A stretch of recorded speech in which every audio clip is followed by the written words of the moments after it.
This note-taking guide is for Math for Life in the Statistics unit. This is day 5.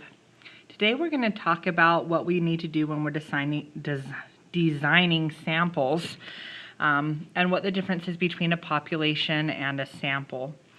So a population is the entire group of individuals that we want information from. A sample is part of the population that we actually examine in order to gather information. So sampling involves studying a part in order to gain information about the whole. And another word would be census, which attempts to contact every individual in the entire population. So every 10 years, the United States does a census, which means every person who lives in the United States has to report to the government their whereabouts and information about their finances and those kinds of things like members of their family. That is called a census because every person in the United States is supposed to participate in that, and the data collected is going to be from every person. A sample would be only asking the people in the state of Texas to comply with those requests, or only the people in the state of California. So a piece of the whole. So the population is the whole, the sample is a piece of that. So in this next scenario right here, there's a couple of scenarios. It asks us to decide whether or not we're using populations or samplings. It says use the scenario to identify populations and samplings. So number 1. A beverage company wanted to see if people in the United States likes their new logo. Which choice best represents a population? So we're looking for a whole here instead of the part. So a selection of logo artists, every person in the United States, a selection of shoppers from different states, or 3,800 children ages 5 to 15. Well, if I were going to decide which one I thought was the best to describe a population, I would say every person in the United States, because that's a whole group of people. And populations are whole groups of people. All right, let's look at number 2. Number 2 says a musician wanted to see what people who bought his last album thought about the songs. Which choice best represents a sample? Every person who bought the album, a selection of people who didn't want to buy the album, 250 girls who bought the album, or a selection of 3,294 people who bought the album.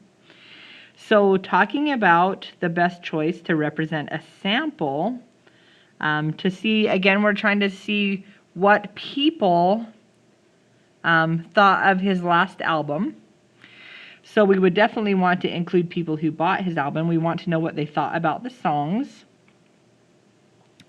I think A would be a population. Every person who bought the album would be a population, and we're not looking for a population. So a selection of people who didn't buy it, that doesn't do us any good. 250 girls who bought the album. Maybe that's a little too exact because there's only girls and there was probably boys who bought the album. So I think I'm going to go with the selection of 3,294 people who bought the album. That is a good representation of the population, which would be all of the people who bought the album. One more thing we're going to talk about today is the difference between a parameter and a statistics. A parameter is a number that describes the population. A parameter is a fixed number, but in practice, we do not know its value. So the population of the United States is kind of always growing. So I can say that the parameter would be the population of the United States. I don't know its exact value most of the time, but I could get very close to it. A statistic is a number that describes a sample. A value of a statistic is known when we have taken a sample, but it can change from sample to sample. We often use a statistic to estimate an unknown parameter. So let's see if we can use that information to answer the following question here. It says, identify the parameter and the statistic in the following research study. A marketing manager tested the claim that more than 55% of children age 8 to 12 have cell phones. In a survey of 802 children age 8 to 12, about 56% had cell phones. So describe the parameter. Well, the parameter would be the entire population, and the entire population would be children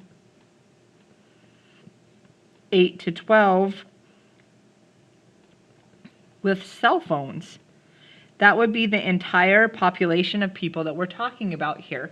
So that would be my parameter. And then it says describe the statistic. Well, the statistic would be how many people actually did, which was 56% of the children age 8 to 12. They're the statistic that happened out of the population. All right, one more example of something we're going to do today on today's worksheet, which is kind of stems off of what we did the other day when we were finding the margin of error. It says find the confidence interval from the margin of error. A poll of 3,400 adults were asked if they have ever rode a roller coaster. 62% yes, at a 93% confidence level. Find the margin of error and the confidence interval. Now, if you remember, the margin of error was when we took the number of people and we square rooted it over top of, was it 1? I can't remember. I have to find my note-taking guide to look that up.